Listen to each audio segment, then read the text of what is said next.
Repentant wife. Taiwo Obasanjo publicly begs OBJ. Welcome to the news.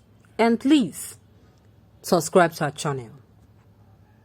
Admits I did a number of things wrong. Blame spiritual ignorance. On behalf of husband, self, apologizes to Yoruba Nigerians for whatever wrong committed. Also apologize to twin brother Kenny Martins. Okay, let's listen to this wonderful interview by Taiwo Obasanjo. Believe you me, I do not have enough information about this, but I am craving to hear this news because, this name rings a bell. Anything, concerning our leaders, this name Obasanjo is popular. So let's hear and dive right into it and hope that it's going to be worth our time. Now the news in detail. Chief Mrs. Taiwo Obasanjo is the wife of former President Olusegun Obasanjo. In this interview, she apologizes to former president for the problems they encountered in their marriage, saying she would continue to love and adore him as her husband. Wasking spiritually, Mrs. Obasanjo also advocates reconciliation in homes, as believes the country would be a better place if the home front was more loving and united. Addressing her husband directly, she says, "Daddy Olusegun Obasanjo, my great dearest husband, my secret prayer for you is that you will leave a beautiful divine legacy behind in your very ripe old age, and you will metamorphose into another Nelson Mandela for us, for Africa and humanity." What is the relationship with the former president? Have you reconciled? She replied, "Yes, I have reconciled with him, and I want to use this medium to say the reconciliation is not only because of myself, but also because of other women out there, our daughters, both single and married, who may be reading this, that I am genuinely sorry for all I did wrong in the course of my relationship with my husband. If I am to speak truthfully, and I want to speak truthfully, I did a number of things wrong. He has his faults, and I have my own faults too. When I listen to the inner voice of God within me, a woman should not be the boss of her husband. I am the one who left him. He did not tell me to go. He did not chase me out of the marriage. He's a man I love very much, and I will forever love him. He is my first love, and I am very proud of him. He is not Mr. Perfect, and I am not Mrs. Perfect, but I love him, and I did a number of things wrong, which I am now spiritually conscious of. I would like to publicly say to him that I am genuinely sorry for all I did wrong. I love him, and I will forever love him. I also apologize to anyone I have hurt before, and also to my twin brother, Chief Kenny Martins. My twin brother loves me strongly and very protective of me and my children. My twin is a very good man. I also hurt him too, and I am deeply sorry. I pray for Daddy OBJ that his later days will be better and be greater than the former.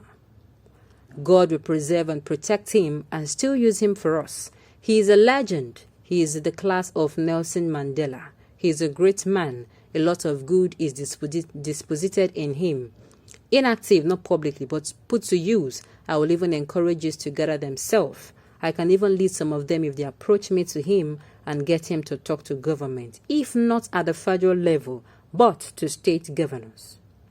They can use them to reach their governors to implement people-oriented programs so that we can be more progressive, productive, and reduce poverty and lack of employment. I am praying that your Obasanjo would also leave an everlasting, beautiful, glorious legacy. At this age, he would also want to do a number of things right. His being alive is not ceremonial or decorative. It is for a purpose. God gave Moses 120 years, and his long years was not superficial or decorative. They were very impactful. In the Bible, Elisha died, but even his bones were still oozing out power. But threw a corpse inside his grave, and the person came out alive.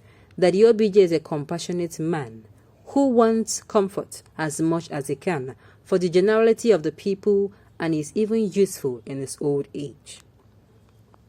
That Olusegun Obasanjo, my great dearest husband, my secret prayer for you is that you will leave a beautiful divine legacy behind in your very ripe old age, and you will metamorphose into another Nelson Mandela for us, for Africa and humanity, meaning that you will have a loving, humble, repentant, unified, and forgiving heart towards all, just as Nelson Mandela came out of prison, became a former president with no hatred, no arrogance, no bitterness or vengeance in his heart for anyone.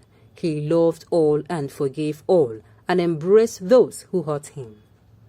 I pray you will become like Nelson Mandela, to love, to forgive, and unite all warring parties and rebels, both in the Christian and Muslim worlds, all over Africa and the world. And the end of Nelson Mandela was beautiful. I pray you will live longer and healthier. You are my God-given love, my God-given husband, and I want to repeat and shout it for the whole world to hear. I love you, I love you, I love you till eternity. Forgive and pardon me 100% for all the wrong I did in Jesus' mighty name.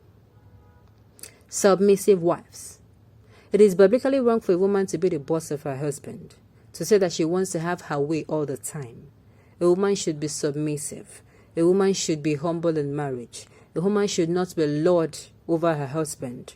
He could wrong you. He might be doing a lot of things wrongly, but that does not give you the moral right to insist on having your way all the time. It is a biblical injunction, and even in accordance with our cultures as Africans, to be submissive to our husbands. Yoruba Nigerians. I also want to say to the Yoruba and entire Nigerians, on behalf of Chief Olusegun Obasanjo, I and our children, that we are truly sorry in whichever way he or we have wronged or hurt anyone.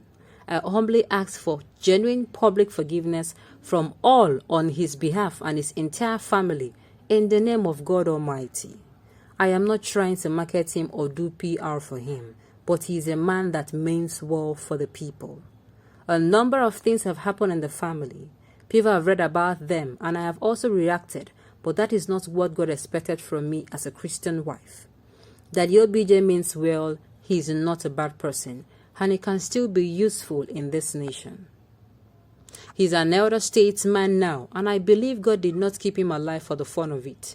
He's a material that we can still use to advance the good cause of this nation and Africa. People may react and say that he's the genesis of certain challenges, or that he did some things wrong, but that is not the way we should look at life. Look at Japan, which was deadly, devastatingly hit by America, the Hiroshima and Nagasaki Nagasaki saga. Today, Japan is friendly, peaceful ally of America. Japanese and their leaders are not hammering on what America did to Japan. They have moved on, and Japan has recovered from the ruins of that attack. Okay, on this note, you have come to the end of the news. We say thank you for tuning in to listen. Until I come your way next time,